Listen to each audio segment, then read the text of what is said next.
Somebody calls me now. Oh, Sugar Boo. Hello. Mr. Smart. I don't think you're going to take that well. Buckle up, listen up, love is thriving on the relationship hub with the smart couple. Relationship hub with the smart couple. Yeah, yeah, yeah, yeah. Ba-da-da-da-da-da-da. Ba-da-da-da-da-da-da. We're on relationship hub with the smart couple.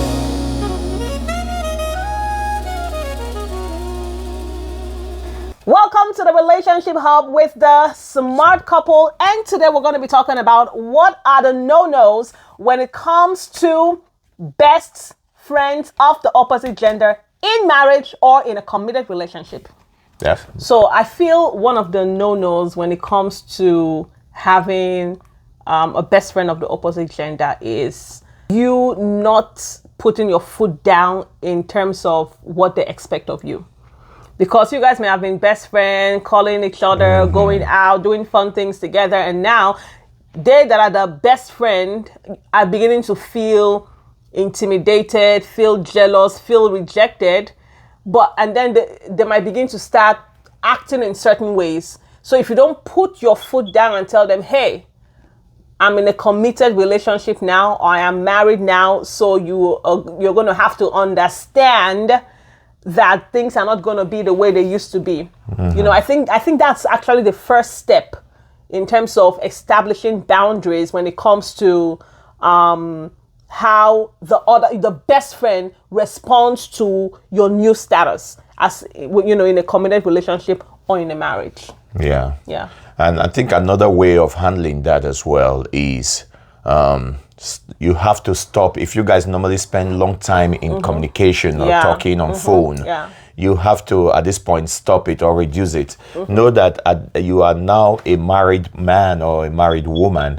Your spouse will not welcome some of those things that you used to do, like spending those phone calls, sending texts. Sometimes have you seen some people, they will be in bed with their spouse and they will be sending a message. They say, "Oh, are you talking to?" "Oh, I was talking to my best, talking to Mr. or this person or that person." You know, they will just laugh, giggle, you know, and you are with your spouse at home. Instead of you to be having fun with your spouse, you are using that time to spend with someone else. Yes. That can even will definitely lead to a problem. It'll lead to a problem. And not because the spouse is being insecure. It's just they're feeling jealous. Yeah. Rightfully jealous because someone else is taking in their up space. their space, you know. True. So if that best friend was amazing, you should have just married that person. So yeah, I think something else I say no when it comes to you know that friendship of the opposite sex is when you don't stop them from speaking disrespectfully about your spouse. Oh yeah. Many times they will say, "Oh, how's that your..." People do that, right? Oh, Yes. The things that happen in this world, you know, the opposite, you know, the best friend could be using disrespectful slangs or, you know, disrespectful names to refer to your partner, and you guys just laugh over it. And It's not like that. Yeah. And they have that. You are laughing. Yeah. And they begin to have that disdain or that disrespect for your spouse. Right. And talk to them anyhow, just disrespect them, even in your presence or even when you're not there. When you hear it, you don't react. You don't react. You don't do anything because you feel, oh, we're cool. You know, we understand each other. They don't mean any harm. They're my buddy. Yeah. You know, at the end of the day, you have to always imagine yourself in the other person's shoe when it comes to this. Yeah. Another aspect that we need to address is just when, you know, some people always go out, talk about their marriage to the opposite sex, talk about, let's say, let me use myself, myself as a case study, talking to a female that I know that we are close or something, start talking to them about what is happening in my home. Yeah. I didn't like the way my wife talked to me today, and this, that. That is actually what leads to some of those things that you just talked about, that they start using disrespectful words. Yeah. So there are some... that episode we did, how's your stupid wife? How's your stupid wife, for instance. Yes. So keeping some things to yourself is very important about your marriage, that you don't bring out there and discuss with the opposite sex, because it can open doors to many other things. A lot of things. And at the end of the day, for example, maybe you were mad and you spoke to them about your spouse. At the end of the day, you're going to get on mad with your spouse, forgive your spouse, but they're still going to carry that annoyance and just feel like this person is not good to my friend, and stuff like that. But I think something else that is a no-no when you guys have pet names. Like, come on. Somebody calls me now, oh, Sugar Boo, hello. Mr. Smart, I don't think you're going to take that well. Or a female best friend calls him like, oh, my love, oh, sweetheart, oh, it's a no-no. I don't care if you guys have been friends since you came out of the womb and you've been doing all the fun things together. You should have married them. But now that you're married, all those things gotta stop. Right. You gotta putting your spouse or putting your partner into consideration. Yes, consider for them. If they had a best friend of the opposite sex and they had to do all of that pet name, oh, my work husband, my work wife, my this and my that, are you gonna be cool with that? Yeah. So another thing again is sharing some kind of inappropriate pictures or on phone or things like that. Maybe you really don't mean them, but you say, oh, look at the way my tummy is getting fat. You take pictures like that and send to the opposite sex and all those kind of things. Yes. And maybe, you never know if your spouse or your partner will see something like that that can lead to something that you did not plan for. Even if you guys you don't have anything, those kind of things could lead to problem in your marriage. Yes. So there are some kind of pictures you don't share with the opposite sex because they are your best friend in the past. Yes. You have to at this point set boundaries and know that it doesn't work. And also talking about pictures, also using like what you just said, pet names, like sending all these emojis, love emojis and all those kind of things. You are sending a text and you put love, and your partner just for instance pick your phone. Yes. And they looked at they were saying, so who is this that you are showing so much love? How are you, love? Yes. And then there's all the heart, everything, the kiss. Yes. And like, oh, that's my best friend Gina. My best friend from childhood. That's Gina. And that's just how we communicate. Yes. There's going to be problem that day.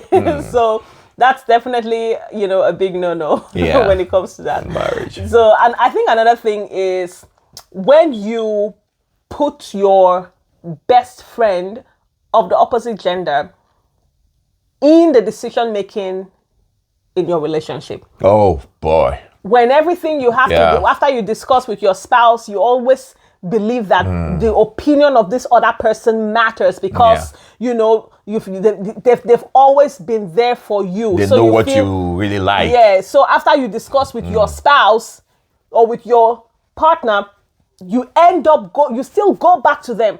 And at the end of the day, you're talking with your husband, that thing I know we agreed on it in the morning, but I kind of spoke with Derek and he said that, that's not a good idea. You spoke with Derek. That's where the man will say, God, give me my last power and let me die with this guy, So when you see putting them those kind of relationship as part of the decision making power in your current relationship, that's something you need to avoid. Yeah. There are some of these ones that we see on some of these movies. Yeah. They're supposed to have something to do with their partners or they're supposed to have a date out and maybe the best friend, the opposite sex calls and say, I'm not feeling well. You not turn off your date that, okay, you know what? I can go. I just need to go see Gina. She's really not feeling well. Sick. Yeah, I have she's to sick. I'm the only one in her life. So can we reschedule?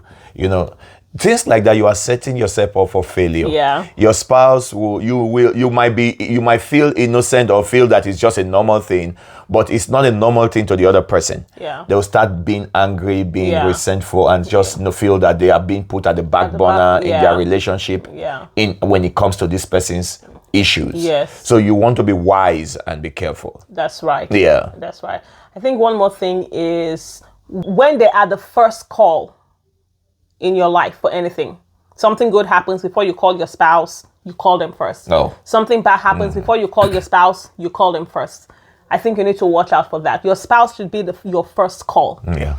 Even if I think it's a thing of a mind shift for you who does that. You need to shift your mind. Your spouse can be your best friend. Yeah. You just have to make your spouse your best friend.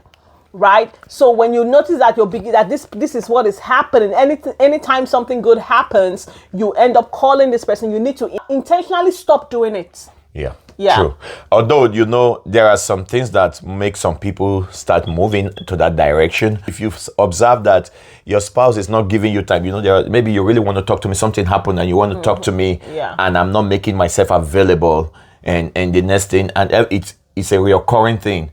Say, oh, I will talk to you later, and you will always want to talk to someone, and the next best person you think you want to talk to is that person. So if you are in a relationship and you are experiencing that, instead of taking solace in someone else, call your spouse and talk about what is happening. That's honey, I don't feel you are giving me enough time. I really want to share. I want to talk to you. I want you to be the first person to go to when something happened in my life. So very, very important. Don't take solace in other people. Yes. I think I have a final word of advice for the best friends of married people of the opposite gender. I want you to respect their relationship. I want you to respect the boundaries and remember that you are going to be in a relationship. And I want to assume that the reason why you're this way is probably because you're not in a relationship. Because if you're in a serious relationship and you respect your partner or your spouse, you're not going to be all up being someone else's best friend of the opposite gender.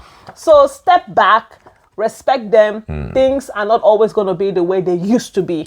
People change, people advance, people move forward. So I think it's respectful that you step aside, honor and respect their current decisions and their where status. They are. What we are saying today is not that you cannot have the opposite sex as a friend, but let it not be your friend outside your spouse. Let it be, somebody you've known, let it become something that becomes a family friend. That, there are so many people that I knew that have become my wife's friend. And they talk to me now more than they even talk to you. So that is a good way to handle situations like that. It doesn't just have to remain your friend. And you have your friend, I have my friend. So if you want to talk, you can talk to who you want to talk to. I can talk to who I want to talk to. It shouldn't be that way. Don't forget to like, share, comment, and subscribe to our YouTube channel. If you want us to be your relationship coaches, please look at the website on the screen right now. Thank you so much, and we'll see you again later. Bye-bye. Oh, I know you like it. I see you watching. Subscribe.